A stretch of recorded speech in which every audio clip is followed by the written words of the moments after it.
welcome everybody to this evening's Tiger Talks with Championship Coaches.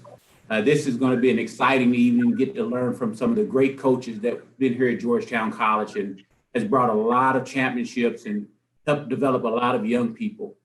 I don't want to spend a whole lot of time welcoming you because I want to get to these coaches and let you learn from them. I've been very blessed to be able to be connected with them, and I've learned a lot from each of them over the years that I've been here. So we're going to take a minute to introduce each of them. And as we ask questions, coaches, I'm going to ask everybody to try to keep their answers to 3 to 5 minutes. I know there's a wealth of knowledge on this Zoom call tonight, and I know you want to share, and we want to hear from you. I'm going to start with introductions. I want to start with Coach Susan Johnson. Coach Susan Johnson spent 31 seasons building the foundation of Tiger women's basketball program. She took the program over its 7 seasons and guided the team from 1978 to 2011 with 1 year sabbatical. She tallied 584 wins, 369 losses. And in that era, she made it to 11 NAIA national tournament appearances, 7 consecutively. Georgetown finished 3 of those years in the quarterfinals. The Tigers won 3 MSC regular season titles, 5 tournament titles under Coach Johnson. She was inducted into the NAIA Hall of Fame in 2010, and the GC Athletic Hall of Fame in 2011. She also coached tennis, volleyball, and softball in her time at Georgetown. This tells you the type of remarkable person that she is and how much she invested in this school while she was here. And next, I want to introduce Coach Happy Osborne. Coach Happy Osborne was the head coach of the Tiger men's basketball team for 15 seasons. In a decade and a half, Georgetown was 456 and 84 over that time period. I'm going to say that again, 456 wins and 84 losses with 1 national title. DC advanced to the finals 1 other time and had 4 semifinal finishes. The Tigers won 12 Mid-South Conference regular season titles and 9 tournament titles under Coach Osborne. His teams averaged more than 30 wins a season, and he was the fastest to 100 and 400 wins before college records. Coach Osborne was inducted into the GC Hall of Fame in 2018. Next, Coach Donna Hawkins. In the 5th season of existence of volleyball at Georgetown College, Coach Hawkins took over the Tiger volleyball program. She guided the team for 24 years, helping them to 797 wins and just 263 losses. Georgetown College went to 10 national tournaments, 4 quarterfinal appearances under Coach Hawkins. This is an amazing stat to me. She never lost a Mid-South Conference tournament in 24 years. And she tied 1 time for the regular season championship in 24 years. I'm not sure that'll ever be broken. Georgetown was a member of the KIAC from 1985 to 1994. The volleyball team won 65 consecutive matches in that league. 65 consecutive. Just an amazing, amazing career. Coach Hawkins was inducted to the NAIA Hall of Fame in 2000 and was an inaugural member of the GC Athletic Hall of Fame. While at Georgetown, she also coached softball, including a 291 team that won the KIAC crown. I think we can say legendary. And last but not least, still coaching at Georgetown College, our football coach, Coach Bill Cronin. Coach Bill Cronin is in his 24th season as a head coach at Georgetown. Just this past season, he tallied his 200th career win. He is one of the fastest to 100, 150, and now 200 career wins. Following the victory on Senior Day in 2019, he was 204 wins, 61 losses, all time with 2 national titles and 4 national title games. He helped Georgetown to his first national title ever in 1991 as an assistant coach and returned in 1997, where he engineered back-to-back championships in 2000 and 2001. GC has tallied 14 Mid-South Conference titles, 15 NAIA playoff appearances, and 9 quarterfinals and 7 semifinal appearances in the Coach Cronin's era. Tigers, for the first time, will ever play football in the spring this year and kick off the season on February 12th in Lebanon, Tennessee against Cumberland University. Coach Cronin was inducted into the NAIA Hall of Fame in 2019. So as you can see, we've got a great group of panelists here to talk with tonight and share from their experiences and what they've been able to impart on young people. I'm going to start with the first question. I want this to be to everyone. And remember, let's try to limit our time to 3 to 5 minutes. With the first question, and I want to start with Coach Hawkins. What led you into the coaching profession? I think that probably the influence of my dad. He was an outstanding athlete, and much of my childhood was spent watching him play and coach. So I loved to play, and he taught me, along with my brother, what he knew. And I continued with the love of sport and movement and athletics through college, and then through rec leagues and volunteer coaching until Dr. Ben Elrod hired me here in 1980, and been here and associated with Georgetown ever since. And I can tell you, we are all blessed for that. We're so happy to have you part of the Tiger family. I guess next, Happy Osborne, tell us what got you. I know there's a good story behind that. I'd like for you to share that with our audience tonight. Well, Brian, my dad was a high school basketball coach, and I grew up in the gym being around him. And when I was 7 years old, he was coach at Williamstown High School, and they won the district. And after the game, I can remember the players throwing me, my dad, and my little brother in the shower. And then on the way home, my dad let the players sit with the cheerleaders. And from there on out, I knew I wanted to be around basketball. I knew he would give us a good one. Coach Johnson, talk with us a little bit, because we'll get into some other things with you too, but tell us a little bit about what got you into the profession. Well, you know, I had the benefit of great timing. I started out life with the opportunity to participate in sports that a lot of girls did not have. And I went to everything, maybe not gymnastics, but just about everything. And played multiple sports in high school and had the opportunity to go off to college and continue playing. At that time in my life, I saw myself becoming a college professor, not a coach. And so when I was looking for jobs after graduate school, I wanted to teach exercise science, and Georgetown gave me that opportunity, but it was really the coaching that got my heart and my soul. And so it was a little bit roundabout, but I had the opportunity to come in and coach a little bit of everything, and fell in love with coaching. And coaching is teaching, so I really didn't lose anything.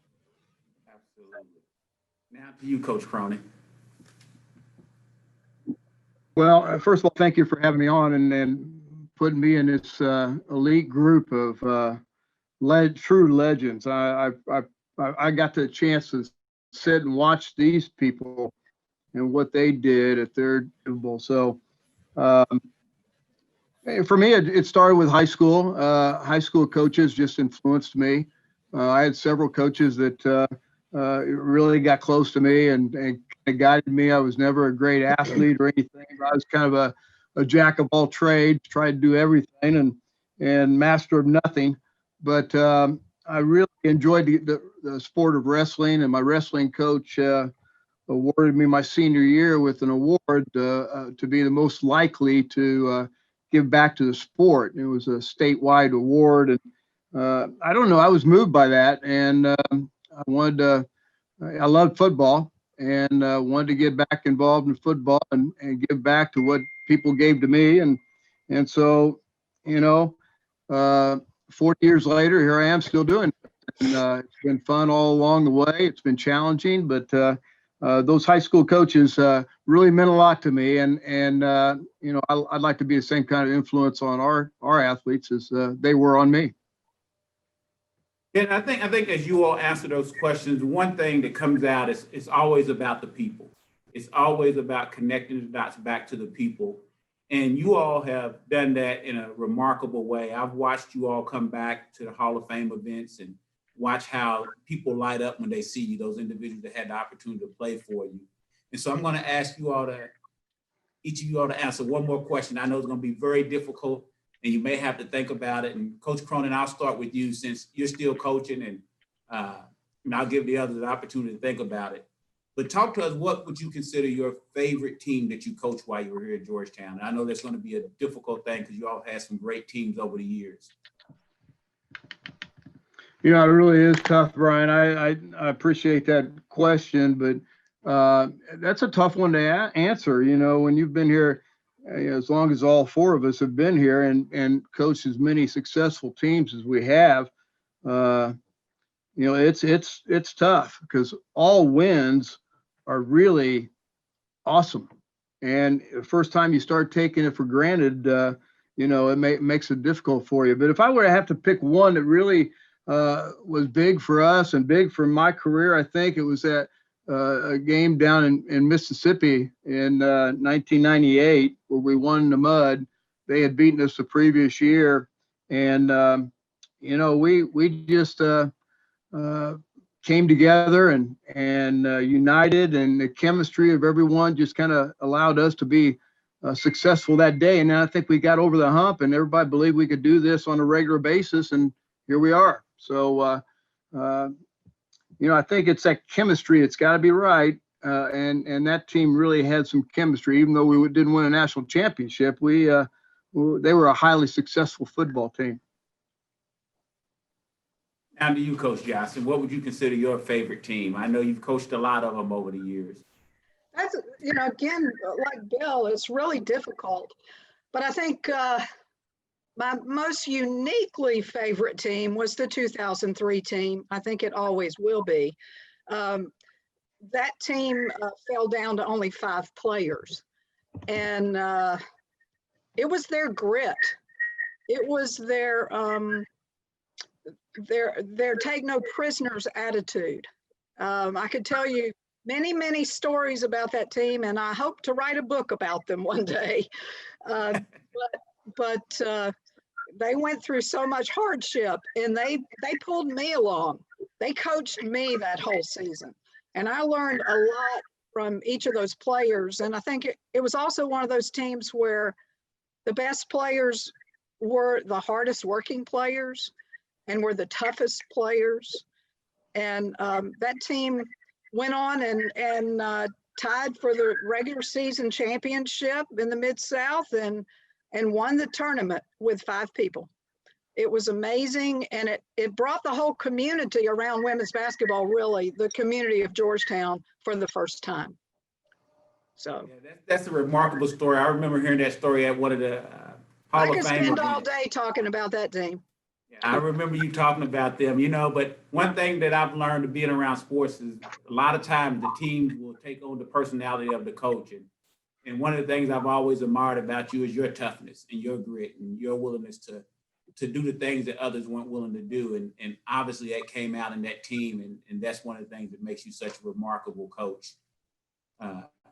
What would you say is your favorite team? I know there's been a lot of great players that come through Tiger basketball years as well on the men's So, side. you know, I go through the, you know, Eddie Gray, Vinny Crutcher days at the end of my Georgetown tenure.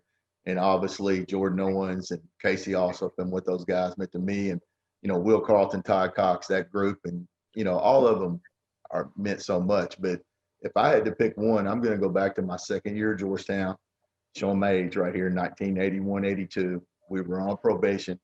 Our team went 26-3. We won 18 in a row. We won the conference. We won the conference tournament. And leading up to that, our program, it was my second year there. You know, Coach Reed had averaged, you know, over the last 5, 6, 7 years, 16, 17, 18 wins a season. And we walked out of that year knowing that we could be nationally competitive. And I think that year changed. Those guys started what's happened now. And, you know, as Chris has continued it, I think, Brian, it's 29 or 30 straight years going to the national tournament. But that team was the one that said, hey, yes, we can do that. And that team will always, Rick Elrod, you know Rick, obviously, on that team. a lot of great guys, Mike George, Tommy Young, Mike Simon, just a really good, hardworking team that it was over before it started. If we wanted to mope and put our heads down, and that team ended up being one of the best teams that I've ever been around that and couldn't even go to the national tournament.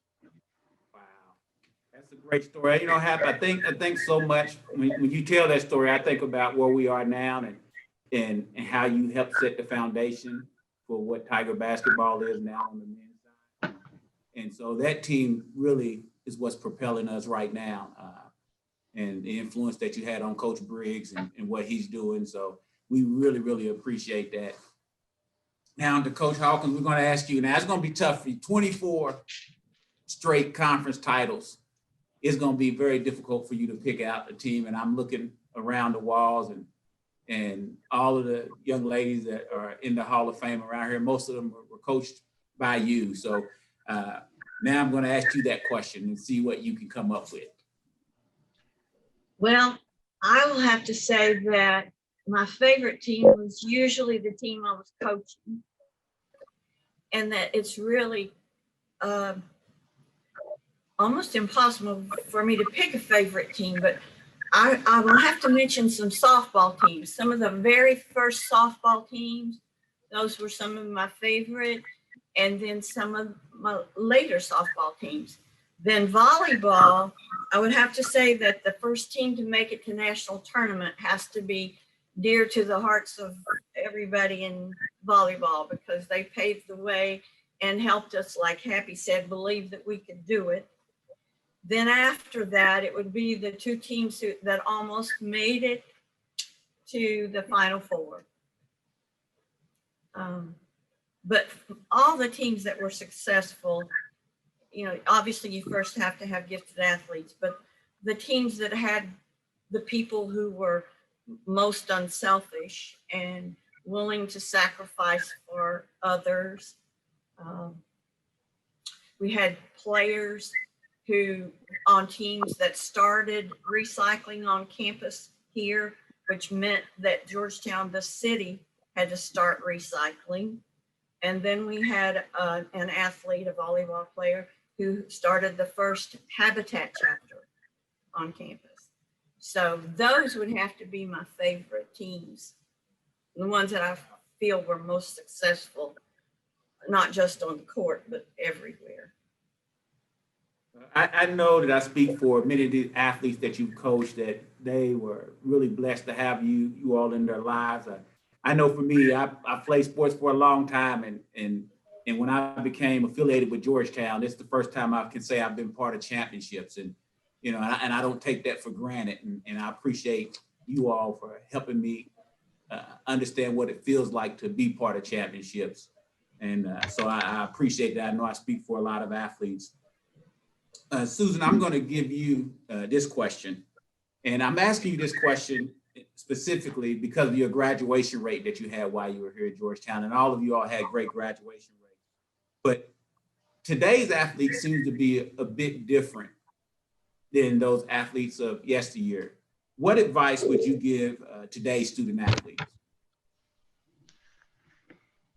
Well, I think the biggest advice I'd give to anybody is never take anything for granted. Never take the opportunities you have for granted. Donna and I know that we came from an era where girl and women athletes didn't get a whole lot of attention. Some of those days were the happiest days because we never took it for granted. We appreciated the opportunity to get out there, and we wanted to see more for our athletes over the years, more attention, and I think what comes with that is that is losing the sense of wonder about being an athlete and having the opportunity to be a part of the team. And so that's probably the biggest thing I would tell the athletes now is don't take anything for granted. And I think COVID-19 might have brought out some of that for this year's athletes. They certainly will think more about that, but whatever opportunities you have, go and run with it, and don't think that anything should be given to you. You have to go out there and earn it. Absolutely. That I think that last part is so much of your personality. You got to earn it. And I watched you make every athlete that you had the opportunity to coach while I've been here. And I wasn't the athletic director at the time, but you demanded a lot of them. But one of the things too, I always saw you do, you loved on them and you encouraged them. My next question is going to be to Happy. I know all of you all obviously have had long careers, as we heard in your bios, and when you talked about getting involved in coaching.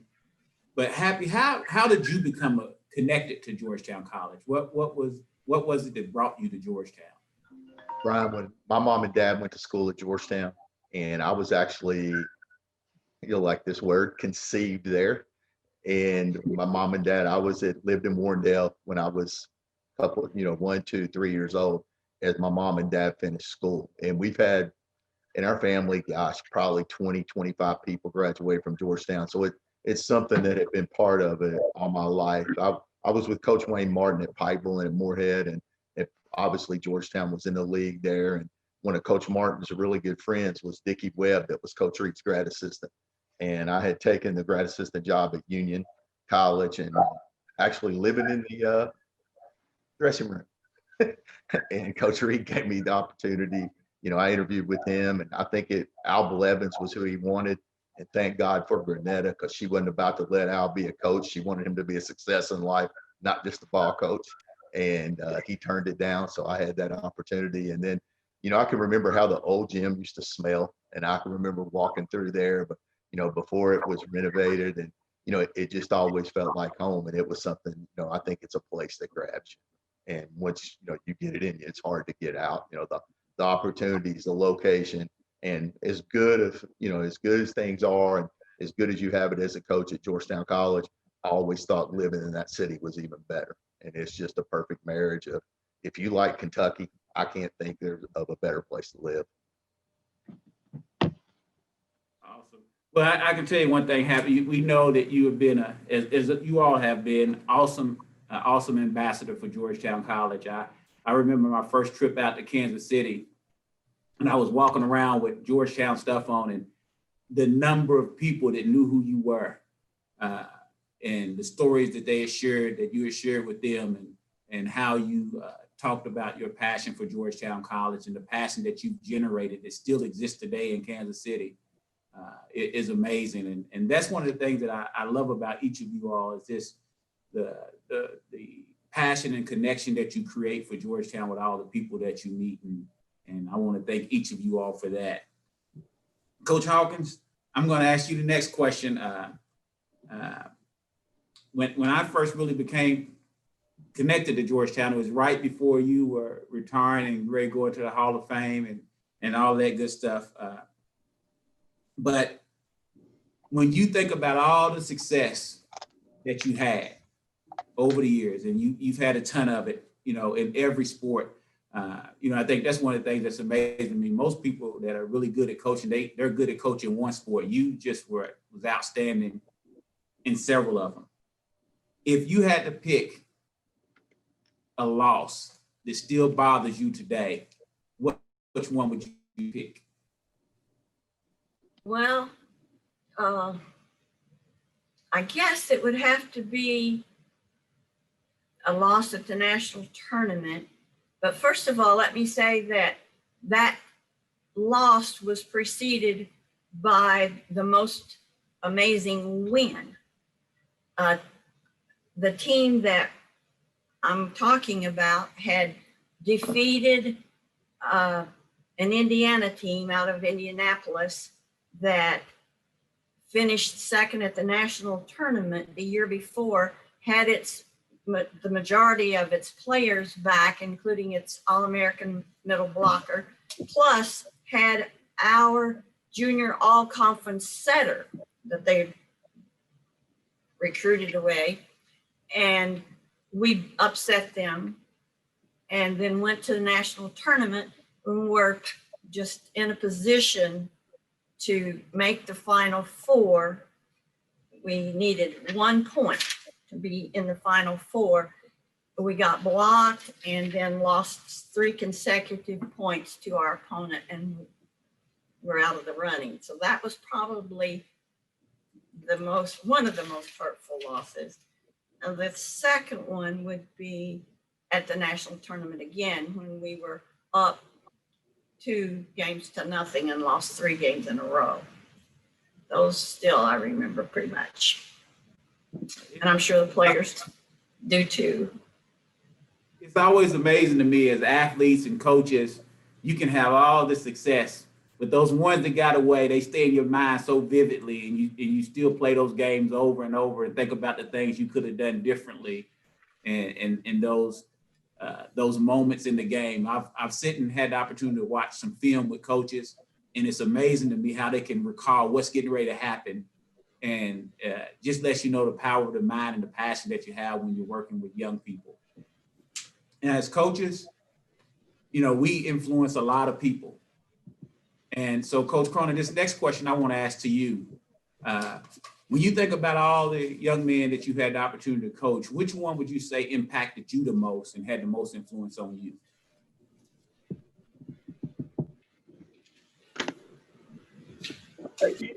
So many of them. I always thought as I was going through this profession that I was learning more from the people who were around me than I had shared with them. I firmly believe that. The poise of Eddie Evanston is unbelievable. What Eddie brought to our 4-year run, his confidence, his poise, his leadership skills were lessons that every one of us could learn from. And I think all my coaches would have said the same thing.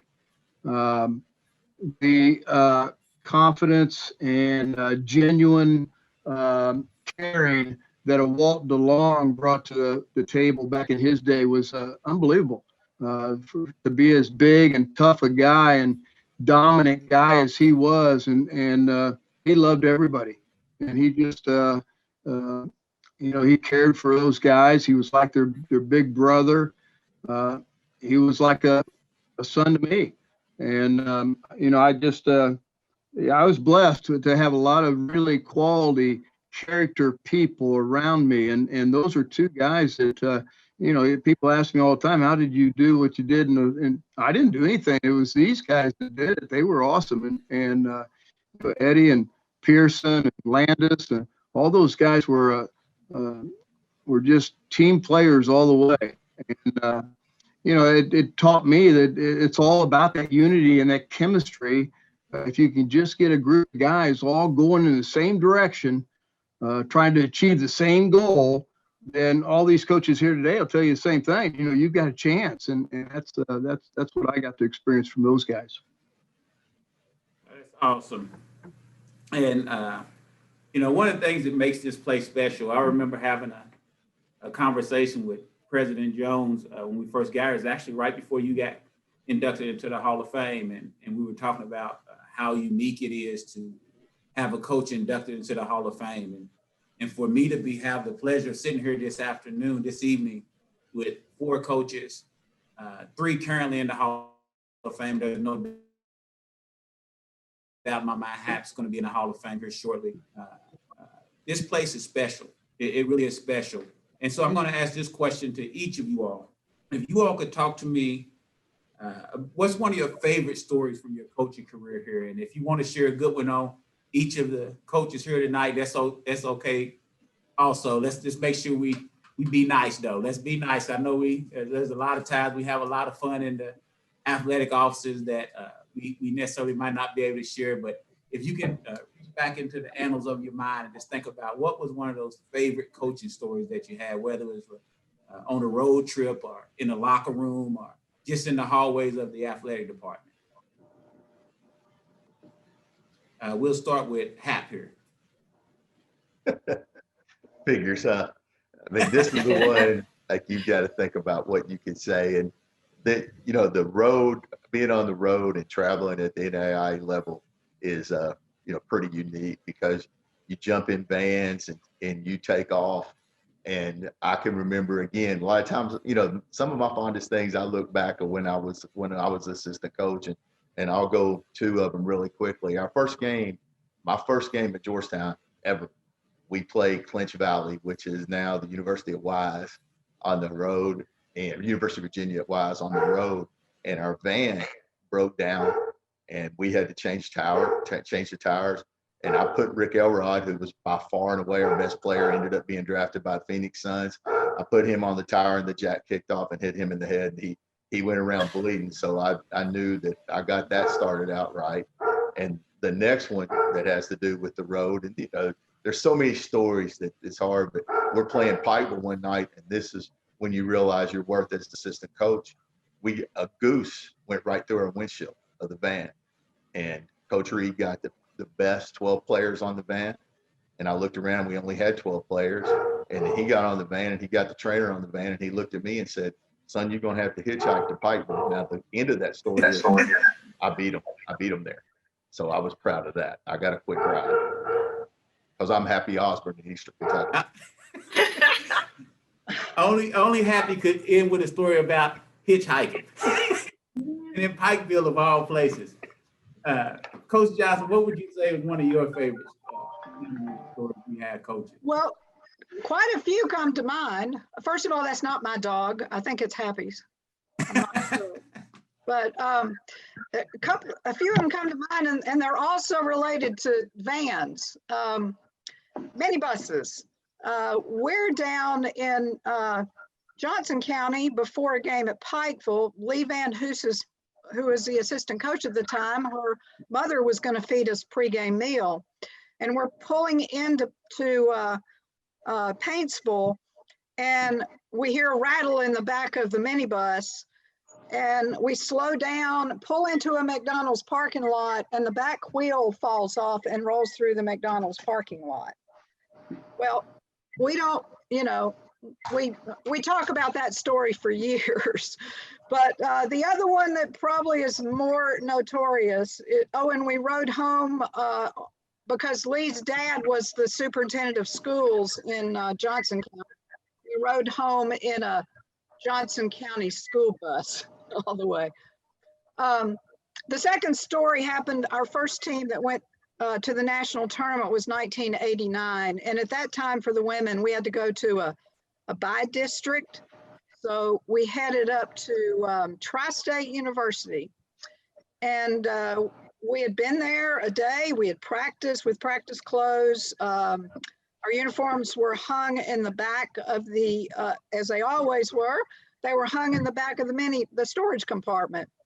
And we got to the game on game day, and players went on into the gym, and the manager went to get the uniforms. They weren't there.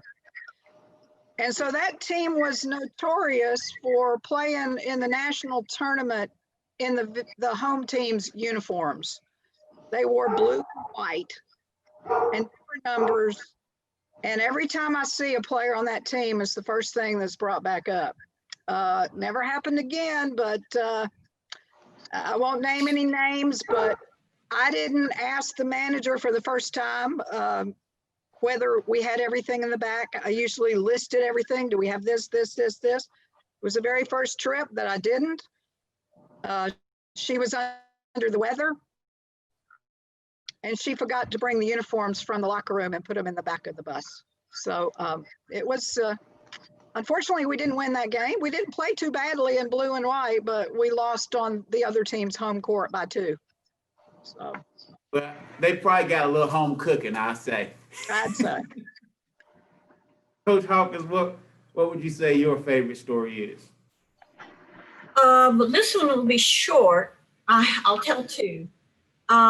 We were in Indianapolis. I think we were playing IUPUI, and I looked down the bench to make a substitution, and everybody says, no, no, no. You can't put her in. She doesn't have her uniform bottom on under her sweatpants. So that's the first one. And she's never lived that down. The second one, we were driving to Brescia, down in Owensboro. And on the parkway, close to an exit ramp, a police car puts on its siren and comes roaring off and crashes into the side door of our van, right where I'm sitting. And he can't get out of his car on the driver's side. He has to crawl over on the passenger side. He comes up and he tells us that we can't leave because he has to go do this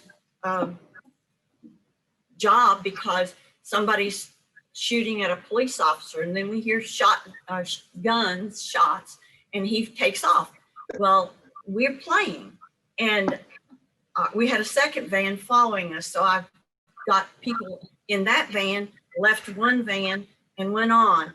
And we did end up winning, and the rest of the people got there about an hour late. But come to find out, one of my players had gone to kindergarten with that policeman, that state trooper. That was very exciting. Coach Cronin, I'm scared to ask, with all the young men you've had to have at one time, what might be your favorite? Well, a lot of stories that I could go on and on about, but you know, I'd probably start with Jim Horine and the distractions that he had driving the bus and getting tickets on the bus, and we always had a good laugh with Jim Horine leading our bus, and I love the guy to death. I think my favorite story though was early in my coaching career. I was coaching with Coach Donnelly, Kevin Donnelly, who brought me to Georgetown, and we were on a recruiting trip, and we went to Chicago looking for a quarterback. And you know, this was before you had the apps and directions on your phone and all that good stuff. So of course I'm driving, and I stop at a gas station to get directions to this house, and the guy looks at me. He says, "You an insurance agent?" And I said, No.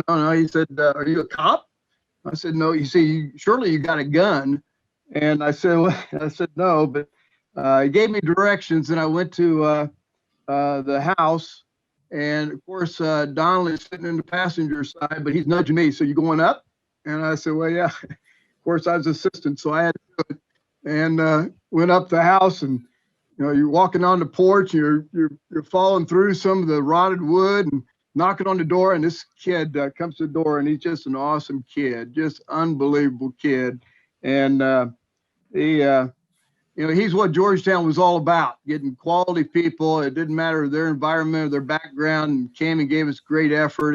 And it was a little bit different. Recruiting's a little bit different today than what it was back in the 80s. But I imagine we really could take this segment and go for a very, very long time. But we're coming to a close. And what I want to ask each of you all to do is to talk about, I want this to be directed at young people. Talk about why Georgetown. I want you to talk about why should alumni support Georgetown, and why should they send their students to Georgetown? And I'm going to start with Coach Hawkins. Well, it's a good thing you're starting with me, because I have had a sign on my screen here that the battery's low for some time now. Georgetown is a great place. My husband graduated Georgetown. I graduated Georgetown. Our two children graduated Georgetown. And I certainly hope that my grandkids graduate Georgetown. That's testimony to how great I think Georgetown is, and why I think that people should support Georgetown with their money, with their lip service, with serving on committees, however they can, helping spread the word to young people who are looking for a school. It's just has always been a great place. Now to you, Coach Johnson. I'm not an alum of Georgetown College. A lot of people think I am, but I'm not. But I am a product of a liberal arts education. And I believe strongly in the value of a liberal arts education. And right now is a really tough time for liberal arts colleges. Georgetown is family. You know, it's had the most influence on my life, and I'm not even an alumni. And it's just a place where students, there's so many students out there that need a smaller place. That's the way I was when I was coming out of high school. I wanted a smaller environment. They need a place where they can feel like part of a family. And that's what Georgetown is. I mean, I don't think there are many alums out there that don't have that warm and fuzzy feeling about the days that they spent there. Relationships with your professors, you're not going to find at a big institution. Opportunities to get engaged in the classroom, opportunities outside the classroom. You know, so many of the students at Georgetown are athletes, and at a larger university, they wouldn't have that opportunity. They wouldn't be able to reap the benefits of being a college athlete. And so I just think that put your money where your heart is. If your heart is with Georgetown, then it deserves your help. And it can allow so many students to thrive and create better futures for themselves. Thank you. Next to you, Coach Osborne.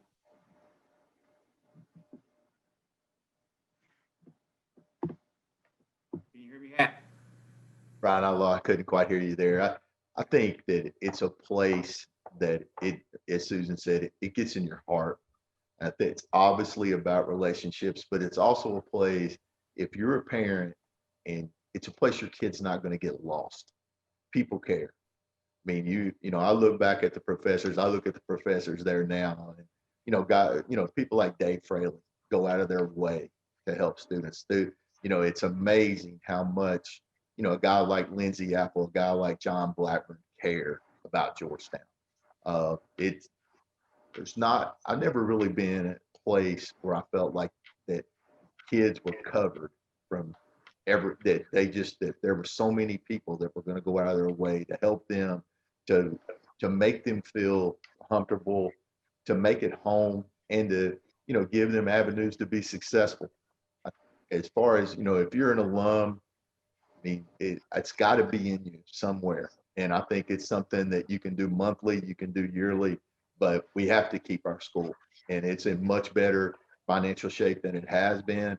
But it's something, that you cannot take liberal arts education right now in small schools for granted. And, when I have been worried about it, there's times that I've walked around that campus and thought, how could this not be here? And what a hole it would be in that community, and what it would be for our alums to come back and there not be the school that you went to. And it's one of the most beautiful campuses. I don't know how you can walk around it and not be proud of it. And, as a community, just a great place to live. Always felt like our players were safe, close to Lexington. So you can, close to Louisville, close to Cincinnati. It has every advantage. And, I can't think of a lot better places to put your money in and for something to believe in as Georgetown College. What would you say, Coach Cronin? Yeah, I think it's about the 3 C's. I think Georgetown is it's about character. It's about a group of people on that campus that's going to help you build on your character. I see it 34 years worth now, people really going out of their way trying to help people understand the rights and wrongs. I think it's about commitment. I think it's about understanding people being able to push you to be more committed than what you were when you came on, or what you were in high school, whether we're talking about athletics or we're talking about your academics. I think there are a number of people on this campus really thrive on trying to help mentor you to get you. And I saw it in my own sons when they came on that campus and they went through. Of course, they were athletes and they were they were students first, and these professors, they just did an awesome job of guiding them and mentoring them to get them to that next chapter of their life. And then the last thing is competent. You know, the campus teaches you to be competent at whatever your task is, whatever your skill might be.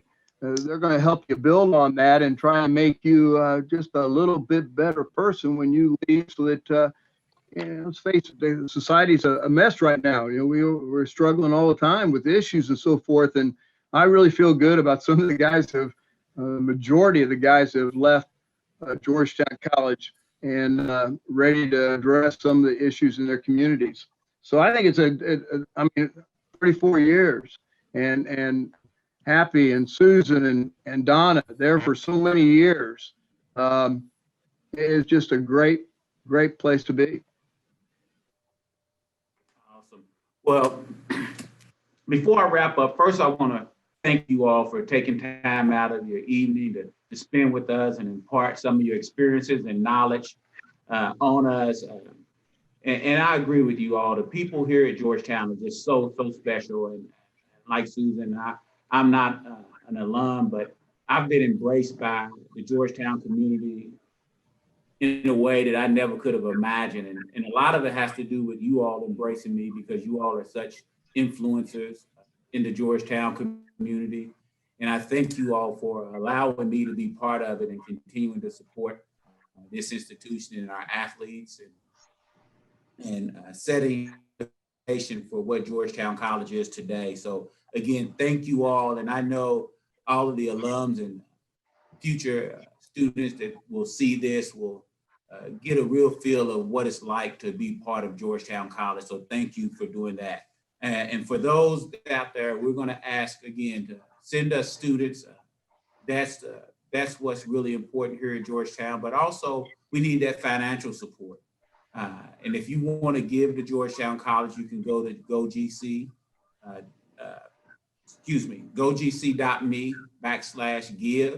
Again, that's gogc.me/give.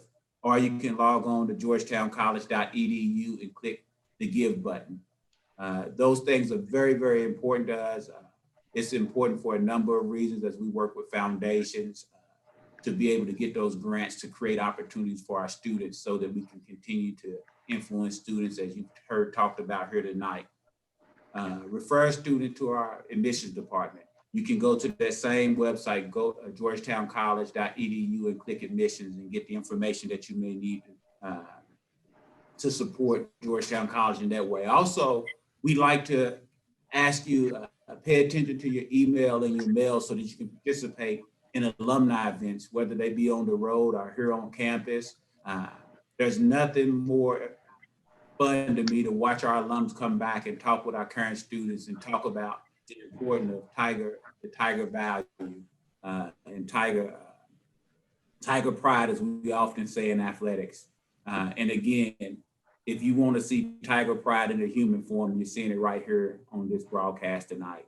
And again, thank each of you all who are listening to this for taking time out to spend this evening with us, but more importantly to these coaches who were so gracious with their time, who all jumped at the opportunity to do this tonight. Thank you so much, and thank you for the influence that you have, and appreciate this night. Thanks so much.